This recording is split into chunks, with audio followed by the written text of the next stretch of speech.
রে রূপবতী জলের ঘাটে কেনে আইলি আলমগীর ভাই না হ্যাঁ আসিলাম তো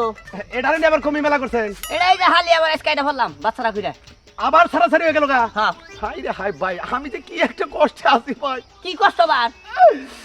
যদি একটা কোনো রকম খালি মহিলার জায়গা লইতো বুঝছেন আমি হ্যাঁ এরে ডাইরেক্ট বিয়া করে লাইতাম তাই নাকি হ্যাঁ খালি মহিলা নাগলো ওই লইছে ওই নি হইছে খালি কোনো রকম মহিলার ছাপটা খালি মনে করেন আমনের উপরে যদি থাকে আমনে ওইলে চলবো তাহলে এক কাম করি হতাই কি? হতে আত্মীয় ফাঁকি কথা চাই না হ্যাঁ তাহলে এলাকায় থাক হ্যাঁ এলাকায় থাক আমি তো চাই তাই তাই না এতরু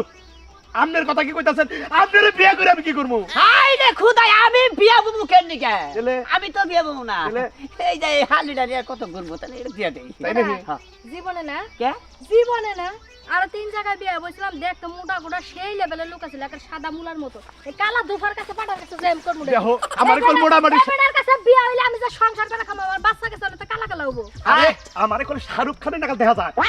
মেলা পাইছে কয় টিকটকের মধ্যে আয়না দিয়েছে এরা কোনোদিন দেখছো আরে হুদাই তোরা বাচ্চা নবী পূর্ণিমা যাইতে তোর বাচ্চা বা ফুরফুরা হ্যাঁ হ্যাঁ? হ্যাঁ